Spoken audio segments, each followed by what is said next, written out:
আসসালামু আলাইকুম। সবাই কেমন আছেন? নিশ্চয়ই ভালো আছো।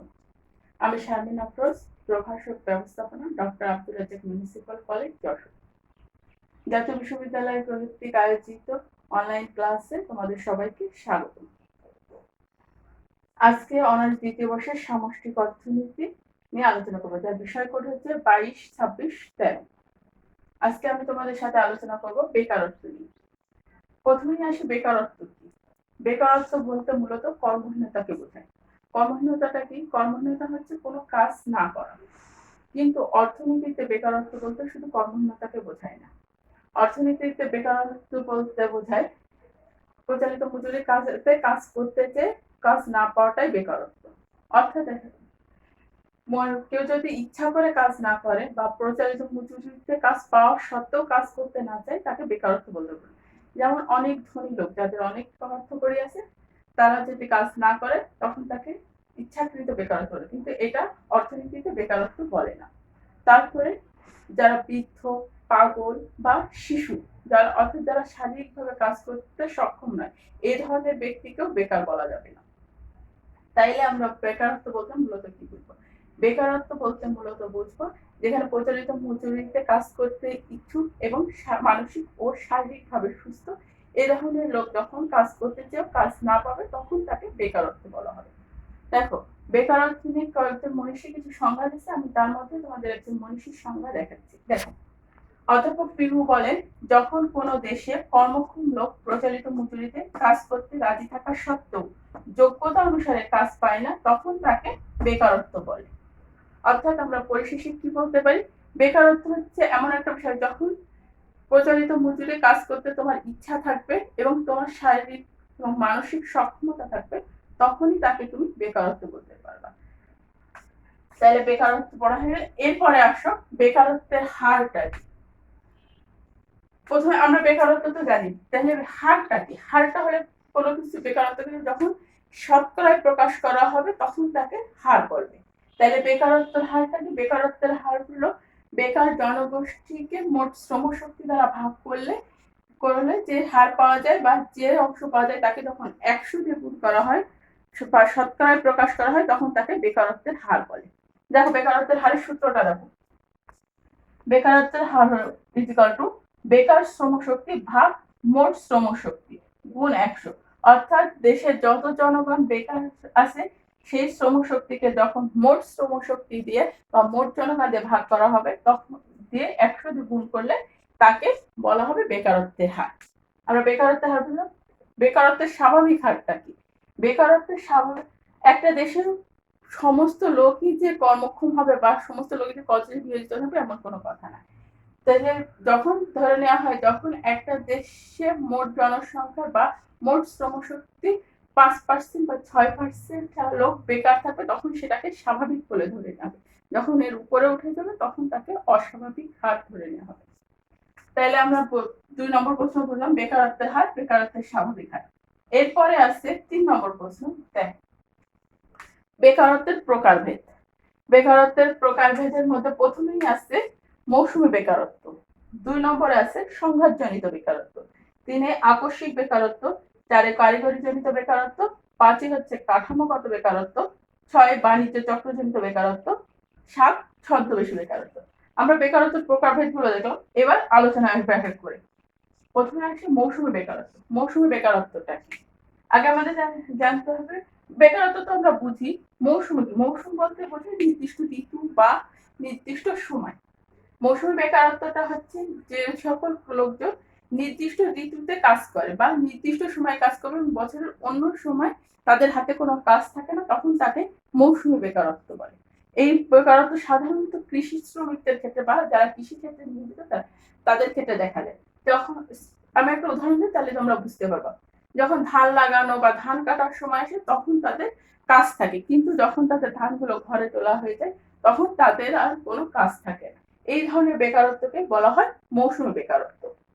এরপরে 2 নম্বরে আসো সংঘাতজনিত বেকারত্ব। সংঘাতজনিত বেকারত্বটা কি? সংঘাতজনিত বেকারত্ব হচ্ছে যখন কোনো শ্রমিক বা কোনো কারখানায় কাঁচামাল বা কোনো বৈদ্যুতিক বিভ্রাট বা কোনো যন্ত্রপাতির অসুবিধার কারণে যখন কোনো শ্রমিক বেকার অবস্থায় পড়ে যায় বা যখন কাজ বন্ধ থাকে, সেই ধরনের বেকারত্বকে সংঘাতজনিত বেকারত্ব বলে। অর্থাৎ আমরা কি বলতে পারি, সংঘাতজনিত বেকারত্বটা হচ্ছে কাঁচামালের অসুবিধা বা কাঁচামাল প্রাপ্তির অসুবিধা, দ্রব্যমূল্যের ঊর্ধ্বগতি বা কোনো মেশিনের কারণে যদি কোনো বেকারত্বের সৃষ্টি হয়, সেটাকে সংঘাতজনিত বেকারত্ব বলে। এরপরে আসছে আকস্মিক বেকারত্ব। এটা একটু সংঘাতজনিত বেকারত্বের সাথে এটা একটু একই রকম, কিন্তু এটা একটু পার্থক্য আছে। আকস্মিক বেকারত্বটা হচ্ছে বন্দরে যেসব শ্রমিক কাজ করে, এইসব শ্রমিক যখন মাল আসে বা যখন কোনো জাহাজ বন্দরে ভেড়ে, তখন মাল খালাস করার জন্য এই ধরনের শ্রমিকের দরকার হয়। এবং যখন মাল খালাস হয়ে যায় বা বন্দরে কোনো জাহাজ না থাকে, তখন তাদের কাজ থাকে না। এই ধরনের বেকারত্বকে আকস্মিক বেকারত্ব বলে বা অনিয়মিত বেকারত্ব বলে। মানে এদের কাজ থাকে আবার থাকে না। যখন কাজ হয় তখন এরা কর্মক্ষম জনগণ, আবার যখন বন্দরে জাহাজ বা কোনো কিছু কাজ না থাকে, তখন এদেরকে এরা বেকার থাকে। এরপরে আসছে কারিগরি জনিত বেকারত্ব। এই কারিগরি জনিত বেকারত্ব আরেকটা নাম হচ্ছে প্রযুক্তির উন্নয়ন জনিত বেকারত্ব। মানে প্রযুক্তির পরিবর্তনের ফলে যে বেকারত্বের সৃষ্টি হয়, সেটা হচ্ছে কারিগরি জনিত বেকারত্ব। যেমন ধরো, কোনো নতুন মেশিন বা নতুন যন্ত্রপাতি স্থাপনের ফলে পুরানো যারা যদি মেশিন চালানোয় দক্ষ না হয় বা মেশিন সম্পর্কে অভিজ্ঞ না হয়, তখন তাদেরকে প্রতিষ্ঠান থেকে ছাঁটাই করে দেওয়া হয়। এই ধরনের বেকারত্বকে কারিগরি জনিত বেকারত্ব বলে। এরপরে আসো, আচ্ছা, কারিগরি জনিত বেকারত্বটা তোমাদের আরেকটু উদাহরণ দিই, তাহলে তোমরা বুঝবা।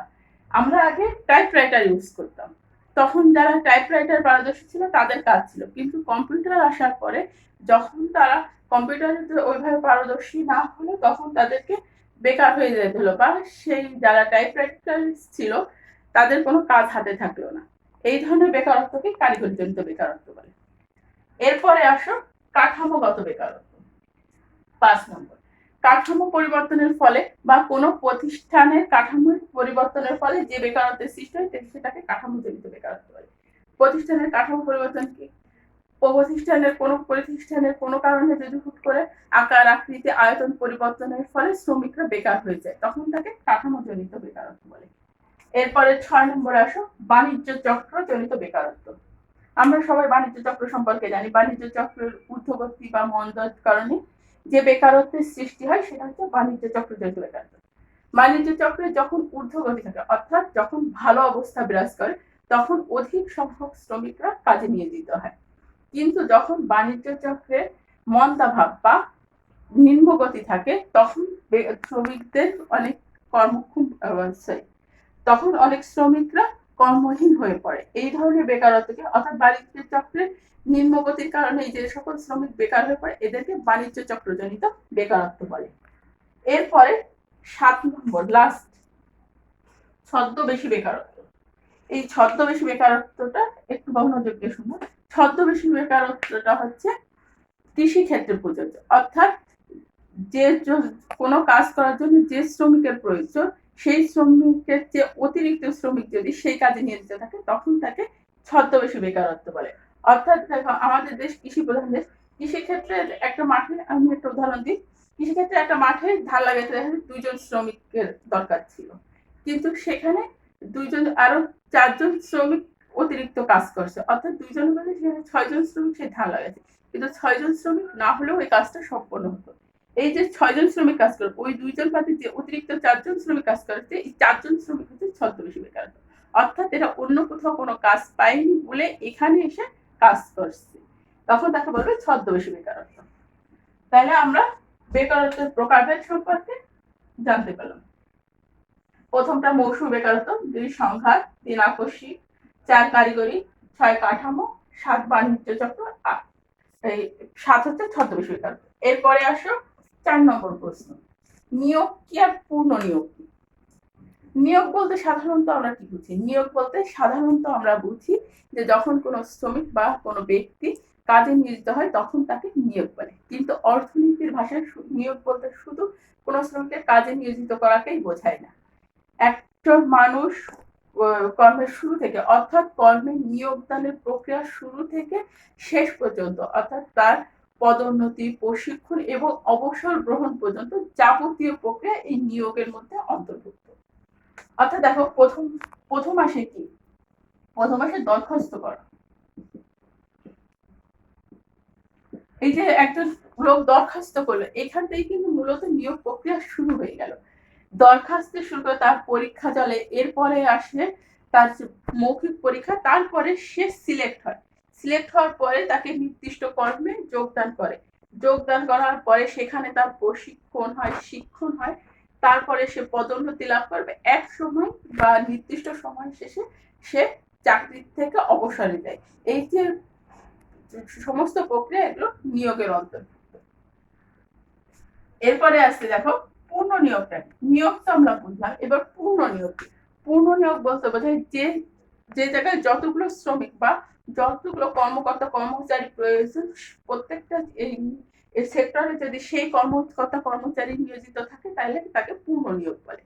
অর্থাৎ একটা দেশে একটা প্রতিষ্ঠানে যতজন শ্রমিক প্রয়োজন ততজন শ্রমিক নিয়োজিত থাকে এবং তাদের পূর্ণ সুযোগ সুবিধা সহ অবসর গ্রহণ পর্যন্ত যায়, তখন তাকে পূর্ণ নিয়োগ বলে। এই পূর্ণ নিয়োগ বিষয়টা একটু কঠিন, কারণ পূর্ণ নিয়োগ বলতে আমরা কত পার্সেন্ট প্রতিষ্ঠানে কত পার্সেন্ট লোক নিয়োজিত বা সুযোগ সুবিধা ভোগ করলে আমরা তাকে পূর্ণ নিয়োগ বলতে পারি। একটা প্রতিষ্ঠানে তো সবকিছু 100% হবে না, যদি কোনো প্রতিষ্ঠানে 95% সুযোগ সুবিধা প্রাপ্তি হয় কোনো কর্মী, তখন তাকে আমরা পূর্ণ নিয়োগ বলতে পারি। প্রিয় শিক্ষার্থীরা, আমি আশা করছি তোমার আজকের ক্লাস তোমাদের সবার খুব ভালো লেগেছে। আজকে এই পর্যন্ত।